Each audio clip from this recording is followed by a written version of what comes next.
नमस्कार, शो का नाम टू द पॉइंट। मेरा नाम संतोष चौधरी। मेरे साथ खास मेहमान कपिल देव अग्रवाल जी हैं।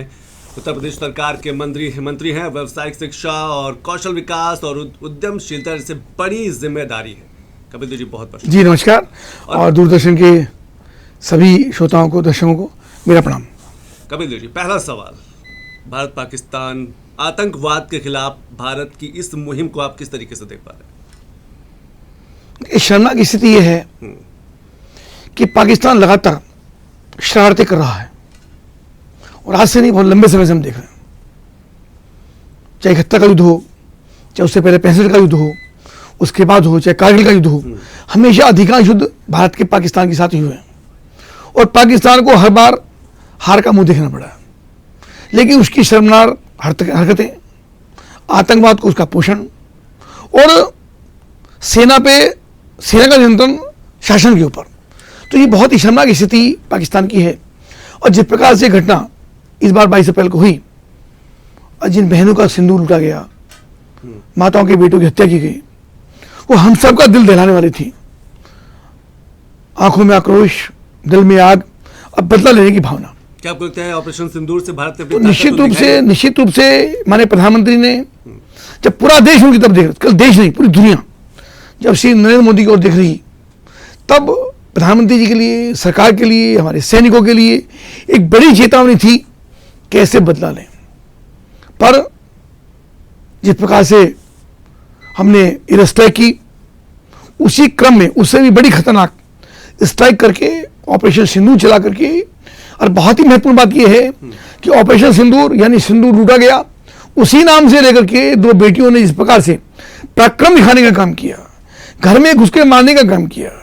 टीम सब होती है, प्रधानमंत्री जी होते हैं, गृह मंत्री होते हैं, रक्षा मंत्री होते हैं, NSA होते हैं, पूरी सेना अध्यक्ष होते हैं, पर उन बेटियों जो पराक्रम दिखाने का काम किया और बदला लेने का काम किया और 100 से अधिक आतंकवादियों को मार गिराना, आतंकवादी अड्डे ध्वस्त करना, उनके बिल्डिंगों को, उनके भवन को, उनका ट्रेनिंग सेंटर्स को जिस प्रकार से मार गिराने का काम किया, तो निश्चित रूप से बड़ा काम देश की सेना ने किया है। मैं उनको सैल्यूट करता हूं। पूरे देश के लिए गौरवशाली क्षण रहे हैं और पूरे देश को लगा कि प्रधानमंत्री यानी मोदी है, कहने की बात नहीं है, मोदी है तो मुमकिन है। आप कल्पना करिए, जो और बहुत सारे लोग कल्पना करते हैं कि शायद हम प्रधानमंत्री होते, शायद नहीं कर पाते। कपिल देव सर, मैं एक चीज आपसे जरूर समझना चाहूंगा, क्या आपको लगता है कि ऑपरेशन जो सिंदूर रहा है वो आतंकवाद के खिलाफ एक बड़ी मुहिम तो रही है, लेकिन अपने जो स्वदेशी हथियार रहे हैं उनके लिए भी एक बड़ा मौका, बड़ा प्रदर्शन था। हाँ, निश्चित रूप से ताकत दुनिया ने देखी स्वदेशी हथियारों। देखिए, मोहन पारेकर जी जिस समय थे, उस समय राफेल की ये डील हुई थी। आज हम सब के लिए गौरव का विषय है कि उसका शानदार टेस्टिंग और पॉइंट करके, ये बड़ी बात होती है कि टारगेटेड और वहीं जाना, वहीं को टारगेट करना, वहीं पे आक्रमण करना, आक्रमण करके वापस आना, और एक भी व्यक्ति पाकिस्तान का हताहत नहीं हुआ, एक भी व्यक्ति की मौत नहीं हुई, ये बड़ी बात होती है। निश्चित रूप से उनका भी टेस्ट हुआ, हमारे नौजवानों के पराक्रम का भी टेस्ट हुआ, उनकी एबिलिटी का भी टेस्ट हुआ कि वो कितना एक्सपर्ट है अपने काम के अंदर।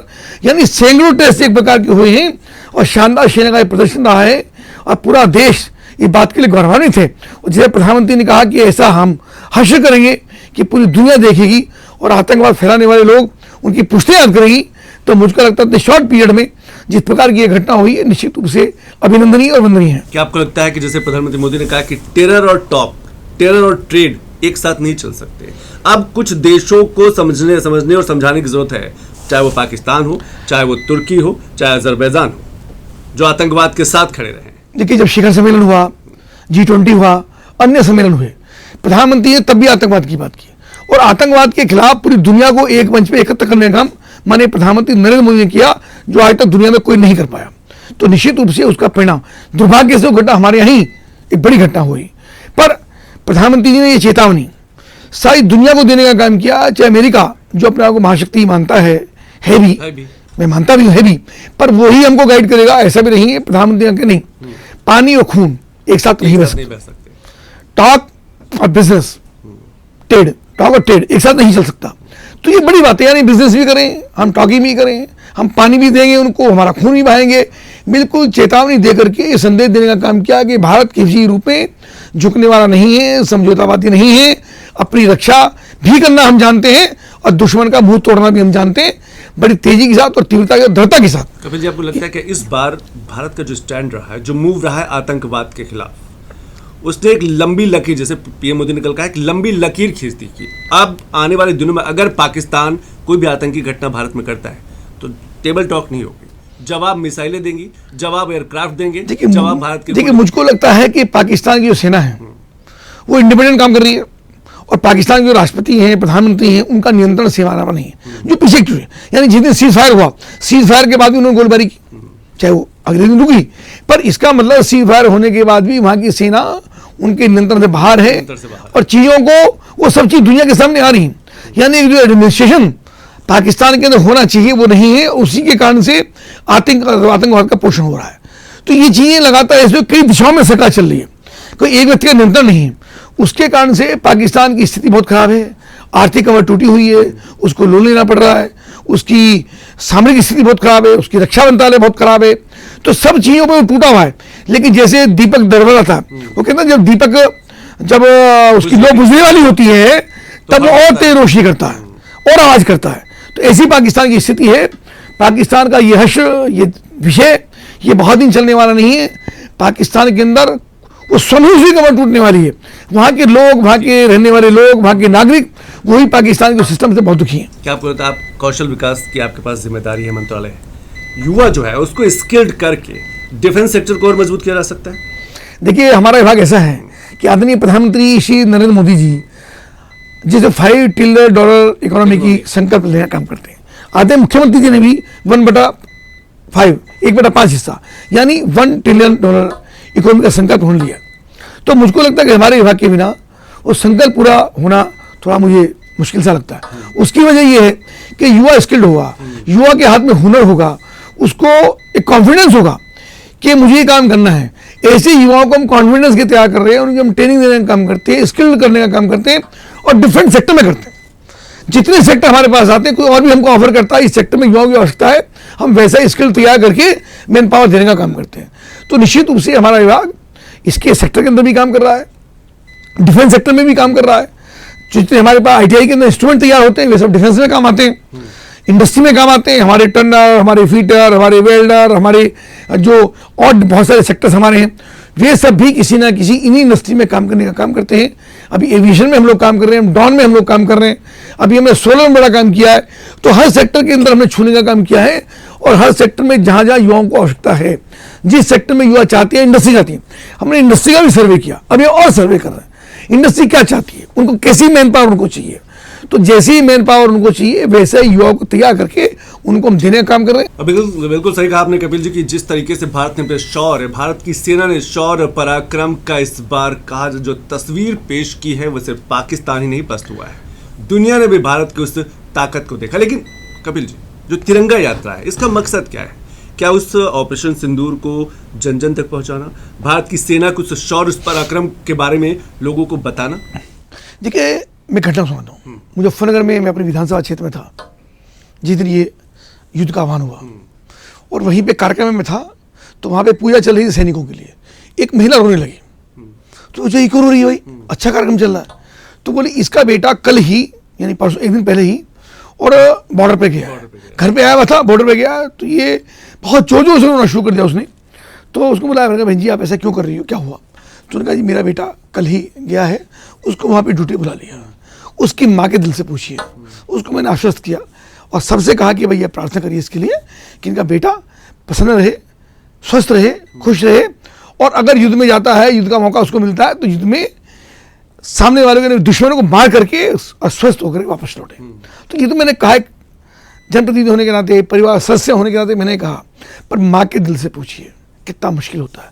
तो क्या जो नौजवान देश की सीमा पर डटा है, अड़ा है, खड़ा है, 50 डिग्री 60 डिग्री टेम्परेचर पे खड़ा है, -40 डिग्री टेम्परेचर पे खड़ा है, -20 डिग्री टेम्परेचर खड़ा है, समय पे रोटी नहीं मिलती है, पैदल यात्रा करता, वजन लेके चलता, और सबसे बड़ी बात माँ की, बहन की, पत्नी की धड़कनें बढ़ती रहती हैं। जब युद्ध हो रहा था तो कल्पना करिए उन माताओं से, उन बहनों से, उन पत्नियों से जिनके पति या परिवार के लोग बॉर्डर पर थे। आज जो युद्ध विराम हुआ है तो क्या हमारी जिम्मेदारी नहीं है उनको नमन करें, उनका अभिनंदन करें, उनका गुणगान करें? तो ये जो तिरंगा यात्रा है ये उनको अभिनंदन करने की है, उनको प्रणाम करने की है, उनके शौर्य बल की प्रशंसा करने की है। और सब लोग इस भारतीय जनता पार्टी ने आह्वान किया, पर भारतीय जनता पार्टी का झंडा इसके अंदर नहीं है, इसके अंदर तिरंगा झंडा है और तिरंगे झंडे के अंदर सबको आने का आह्वान किया कि सब लोग आए, सब लोग आगे तिरंगा यात्रा में शामिल। बात करें समाजवादी पार्टी की, बात करें तो सियासत कर रही है। अब उनको तो ये कहना है, उनको तो ये कहना, भाई वो भी करे। बजाय इसका विरोध करने के मैं चाहूंगा आपके दूरदर्शन के माध्यम से कि या तो श्री अखिलेश यादव हमारे कार्यक्रम में आए, तिरंगा यात्रा में शामिल आह्वान करता हूं, मैं निवेदन करता हूं कि जहां भी आप ये कार्यकर्ता हो वो हमारे कार्यक्रम में पहुंचे। अन्यथा समाजवादी पार्टी भी तिरंगा यात्रा शुरू करे, इसमें कहां किसको दिक्कत हो सकती है। सब मिलकर के देश का गुणगान करें, सब मिलकर भारत माता की जय बोले, सब तिरंगे की जय बोले, सब किसी ना किसी रूप में उनका अभिनंदन करें, इसमें किसी को आपत्ति होने का प्रश्न ही नहीं। आपत्ति उनको लगातार होती है, वो इस पर टिप्पणी करते हैं कि हम इसका राजनीतिक लाभ उठा रहे हैं। राजनीतिक लाभ नहीं उठा रहे हैं। भारतीय जनता पार्टी पहले से ही बहुत मजबूत है, पहले से जनता का भरपूर आशीर्वाद भाजपा के साथ है। हम अपने सैनिकों को सैल्यूट कर रहे हैं। आपने अखिलेश यादव का जिक्र किया, अखिलेश यादव का नाम आया। जातिगत जनगणना को लेकर क्या आपको लगता है कि भारतीय जनता पार्टी ने बिहार इलेक्शन 2027 का जो यूपी का इलेक्शन हो, उससे पहले इतना बड़ा फैसला लिया है? ऐसा नहीं है। प्रधानमंत्री के सामने विषय पहले से ही है, बहुत पहले से है। देखिए, प्रधानमंत्री को निर्णय करते हैं तो बताते नहीं हैं। लोगों को लगता है कि हमने कहा हमारे कहने से हो गया, तो तुमने तो और ही बहुत सारी बातें कही हैं, और ही बहुत सारी बातें मांगे आप करते हो, हमने तो उनको नहीं किया। तो प्रधानमंत्री जी को जो जनहित में, राष्ट्र हित में, समाज के हित में जो उचित लगता है वो करते हैं।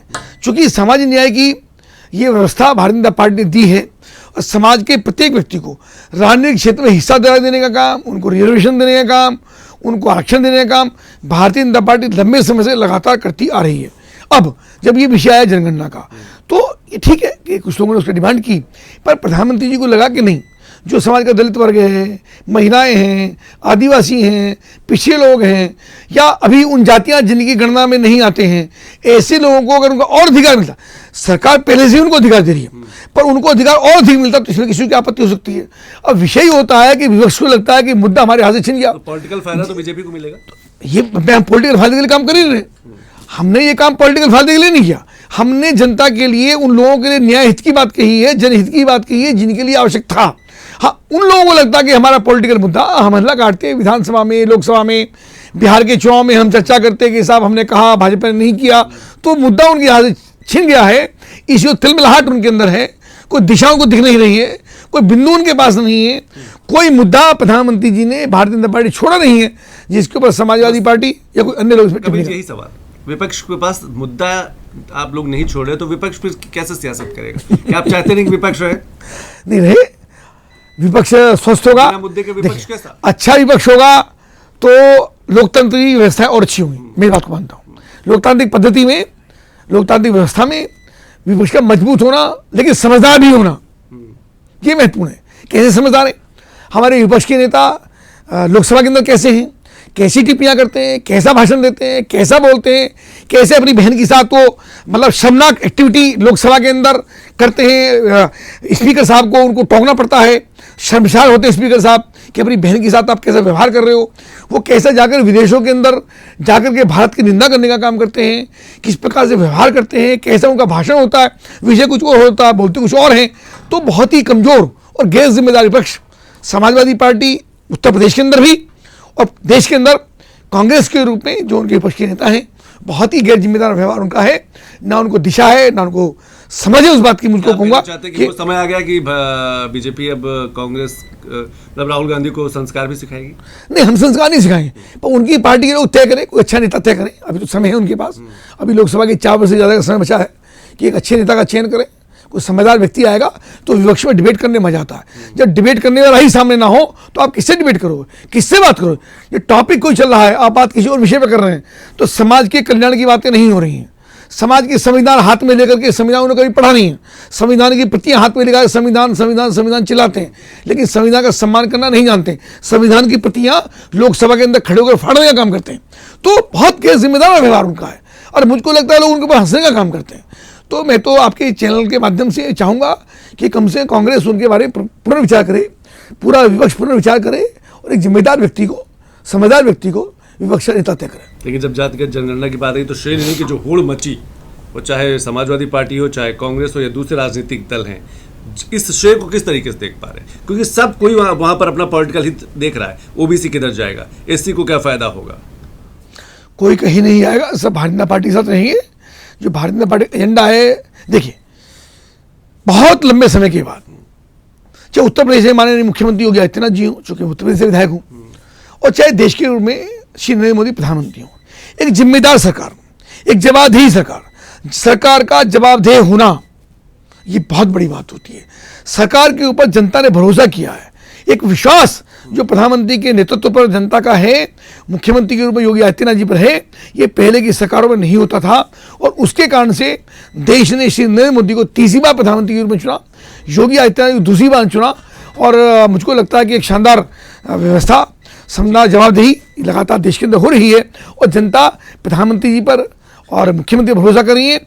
और जो 2047 जिस संकल्प के साथ माने प्रधानमंत्री जी देश को विकसित राष्ट्र की तरफ ले जा रहे हैं, जिस संकल्प के साथ काम कर रहे हैं, तो मुझको लगता है वो संकल्प हमको हासिल करना है और उसी के लिए हम लगातार काम कर रहे हैं। एक और बड़ा मुद्दा है कपिल देव जी, क्या वक्फ कानून लाकर मुसलमानों को डराना चाहते?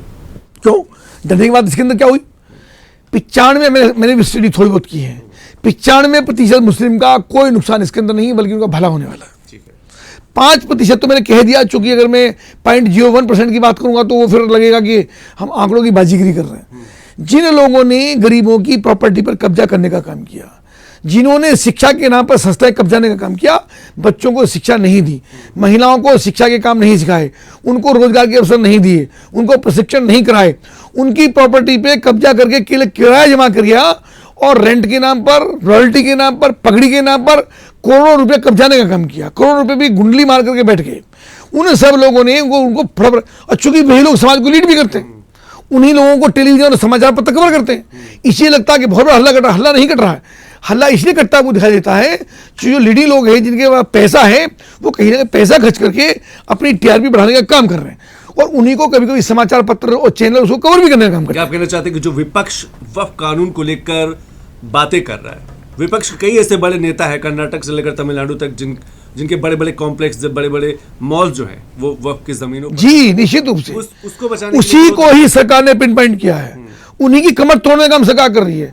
जो गरीब के मुस्लिम हैं, गरीबों के बच्चे हैं, मुस्लिम समाज की महिलाएं हैं, उनका बच्चों के जो अभी शिक्षा से वंचित हैं, उनके मक्के मकान नहीं बने, वो लोग आज भी ठेले पर सब्जियां बेच रहे हैं, मूंगफलियां बेच रहे हैं, उनको रोजगार के अवसर नहीं मिले, उनका प्रशिक्षण नहीं हुआ, लड़कियों को शानदार तरीके पढ़ाई हो नहीं पाई, उनको डराया गया लगातार भारतीय जनता पार्टी से और सब चीज़ों से। तो ये लोग आज भी लीड करके अपना मैसेज देते हैं गरीब आदमी को बोलने की। आप जाइए गरीबों के पास, आप गरीब व्यक्ति के पास जाइए, गांव के अंदर जाइए, तब आपको पता लगेगा। गरीब आदमी को जुबान नहीं मिल पाती है, उसको कहने का अवसर नहीं मिलता है, इसलिए कुछ लोग उसके ऊपर चर्चा करने का काम कर रहे हैं। महिलाओं को लेकर वक्फ कानून को लेकर बड़ा विरोध हुआ कि नहीं, महिलाएं जो हैं उस बोर्ड में शामिल नहीं होंगी। ये मुस्लिम विचारधारा को किस तरीके से देख पा रहे हैं? आखिर महिलाओं से परहेज क्या है? हम आधी आबादी की बात करते हैं, हम महिलाओं को सशक्त करने की बात करते हैं, लेकिन वक्फ बोर्ड में महिलाएं नहीं होंगी, इसका विरोध क्यों? जब 3 तलाक आया तब मैंने अपने मित्र हैं, मेरे मुस्लिम मित्र हैं, मैंने उनसे चर्चा की, तो वो भी उसका विरोध कर, घर ही बैठा था उनके। मैंने कहा तुम्हारी बेटियां कितनी है? कहले 3 बेटियां। शादी कितनी हो गई? 2 बेटियों की शादी हो। ठीक, तो मैंने उनसे प्रश्न किया कि तुम्हारी 2 बेटी की, एक बेटी को 10 साल उसकी बेटी को हो गए, मैं बच्चे कितने के? 3 बच्चे। राइट, तो 3 बच्चे अगर छोड़ करके उसका पति तलाक तलाक तलाक उसको बोले और 3 बच्चों को लेकर तुम्हारे घर आ जाए तो तुम्हारा क्या होगा? क्या बीतेगी? थोड़ा सा बहुत खराब हो जाएगा। पर चूंकि तुम्हारी पत्नी का जो अधिकार तुम्हारा अपनी पत्नी के लिए तलाक तलाक तलाक, तो तुम जो डरा करके अपनी पत्नी को रखना चाहते हो कि मैं कभी तलाक दे सकता हूं, तो इसलिए उसने तो हंसने लगा कि नहीं, बात तो तुम ठीक कर रहे हो कि जब मेरी बेटी का विषय आएगा तो मुझको बुरा लगेगा, पर जब मुझे पत्नी का अधिकार 3 तलाक का होता तो लगता है यार ये रहना चाहिए, भले मैं अपनी पत्नी को तलाक ना दूं। तो ये मुस्लिम महिलाओं को डरा करके रखने का काम मुस्लिम समाज के लोगों ने किया, शिक्षा से वंचित रखा उनको लगातार। उनको मैं पर्दा कह रहा, पर्दा रखना बुरी बात नहीं है, पर केवल पर्दा, बाकी उनकी मर्यादाओं को, मर्यादा में महिलाएं रहे, वो हिंदू समाज की हो, मुस्लिम समाज की हो, मुझे आपत्ति नहीं है, पर उसके कारण से डरा करके उनको उनके अधिकारों से वंचित रखने का मुस्लिम समाज के लोगों ने किया है। भारतीय जनता पार्टी उनको आगे लाने का और शिक्षा के क्षेत्र में आगे बढ़ाने का काम कर रही है। 3 तलाक से लेकर वक्फ कानून तक जितने भी मुस्लिम सुधार को लेकर मुस्लिम बड़े बदलाव हुए, क्या बीजेपी मुसलमानों को समझा पाएगी? क्या अपनी तरफ ला पाएगी? क्या अपना एक बड़ा वोट बैंक बना पाएगी इन विकास के कामों को देखते हुए? देखिए, केवल विषय वोट बैंक का नहीं है। जब प्रधानमंत्री से कुछ लोगों ने पूछा कि बहुत सारे ऐसे लोग, मैं नाम लेके कह सकता हूँ, कि मुस्लिम समाज के अधिकांश लोग जब भारतीय जनता पार्टी को वोट नहीं करते तो आप ये सारी योजनाएं, चाहे वो अन्न योजना हो, चाहे वो आयुष्मान योजना हो, चाहे वो जनधन खाते योजना हो, चाहे वो मकान बनाने की योजना हो, चाहे शौचालय की योजनाएं हो, वे आखिर आप क्यों देते हैं? तो प्रधानमंत्री ने कहा कि नहीं, ये उन्होंने भाषण में अपनी बात कही कि ये जिम्मेदारी सरकार की, सरकार के नाते मैं काम कर रहा हूँ, मेरी जिम्मेदारी 140 करोड़ भारतीयों के लिए है, ये वोट के लिए नहीं है कि हमको कौन वोट देता है कौन वोट नहीं देता। हम इस बात पे काम नहीं करते हैं, हम इस बात पे बात करते हैं कि मुस्लिम समाज हो, गरीब समाज हो, किसी भी जाति वर्ग का हो, सबका उत्थान हो, सब प्रगति में साधक बने, सबका साथ सबका विकास हो। और दीनदयाल उपाध्याय जी जो हमारे प्रणेता है, हमारे प्रेरणा स्रोत हैं, उन्होंने कहा अंतिम व्यक्ति के चेहरे पर जब तक मुस्कान नहीं होगी तब तक सरकार में रहने का औचित्य पूरा नहीं होगा। सपा के पास वोट, कोई भी वोट बैंक नहीं रहना देना चाहिए। ऐसा नहीं है, सपा के पास ना कांग्रेस पे, क्योंकि कांग्रेस और सपा मुस्लिम वोट को तो अपना वोट बैंक मानती है ना, कि अपना उसकी अपनी बपौती है। वोट बैंक नहीं मानती, वो तुष्टीकरण करती है। वोट बैंक मांगे हमको आपत्ति नहीं है, पर मुस्लिम तुष्टीकरण करके, मुसलमानों को डरा करके, भारतीय जनता पार्टी से डरा करके वो मुस्लिम तुष्टीकरण करती है, वो हम नहीं होने देंगे, नहीं होने देंगे।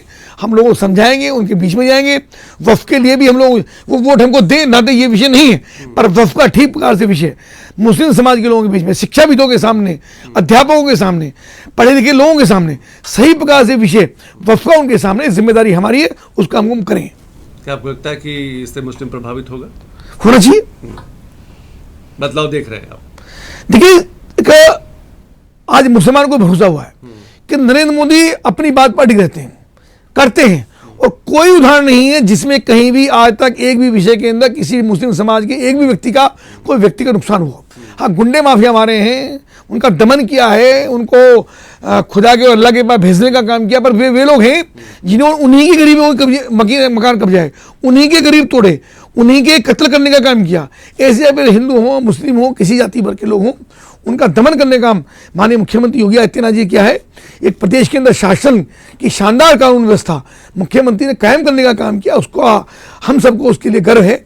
और मुझको लगता है शानदार काम देश के अंदर हो रहा है, और लोग, मुस्लिम समाज भी वोट दे नहीं दे विषय बात का है, पर मुस्लिम समाज भी श्री नरेंद्र मोदी का भरोसा करने का काम है। एक आखिरी सवाल कपिल देव जी, 3 तलाक हुआ, धारा 370 जम्मू कश्मीर हुआ, वक्फ कानून जैसे बड़े फैसले आपकी सरकार ने लिए, एक देश एक चुनाव को लेकर भारतीय जनता पार्टी और आप जैसे जो बड़े नेता हैं वो क्या सोचते हैं, देश का भला होगा? देख कितना भला हो रहा है।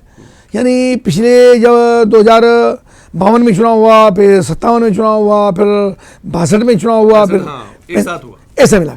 उसके बाद कांग्रेस ने ही सम्मिलित सरकार को तोड़ने का काम किया, सरकार को गिराने का काम किया, और वो लगातार इसके पीछे भी तुष्टीकरण करती रही कि हम ये करेंगे तो फिर ब्लैकमेल होगा, सरकार को धमकाने का काम करेंगे, सरकार को गिराने का काम करेंगे। एक छोटी सी मामूली घटना के ऊपर, और घटना होती हुई उत्तर प्रदेश के अंदर हुई, पर भारतीय जनता पार्टी 4 सरकारें, कांग्रेस सरकार ने गिराने का उस समय काम किया जब राम जन्मभूमि का विषय था। तो ये तुष्टीकरण लगातार था। इन सब चीज़ों को कमर तोड़ने के लिए, और एक न्यायिक व्यवस्था होगी, एक चुनाव, एक देश होगा, तो बहुत सारे खर्चे, बहुत सारे सरकारी कर्मचारियों का दोहन, उनकी ड्यूटियाँ, उनके पर होने वाला खर्चा, उनके कारण से जो आचार संहिता लगती है उसका नुकसान होता है, विकास कार्य रुक जाते हैं, टीचर्स की 2-2, 3-3 महीने की ड्यूटियाँ लगती हैं, सब लोग व्यस्त रहते हैं, उसके कारण से विकास की गति रुकती है। एक साथ एक देश एक चुनाव हुआ तो निश्चित रूप से देश प्रगति करेगा, और 5 साल जनप्रतिनिधियों को काम करने का मौका मिलेगा। इन सभी चीज़ों को 2027 में आप कितना देख पा रहे हैं? बीजेपी को कितना इसमें फायदा मिलने वाला है? देखिए, जो फायदा होगा, लेकिन हम फायदे के लिए काम नहीं कर रहे। प्रधानमंत्री ने बहुत काम किए जो फायदे के लिए नहीं किए।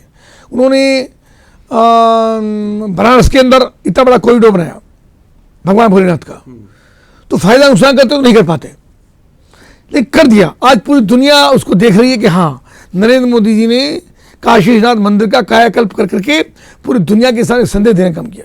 भगवान राम का भव्य मंदिर बना, तो बहुत सारे उसके अंदर कुछ लोगों के नुकसान भी हुए, लेकिन वो किया, और करके आज पूरी दुनिया उसको देख रही है। जो लोग वहाँ पर हैं उनको भी लगा कि हाँ, जो काम हुआ वो अच्छा हुआ।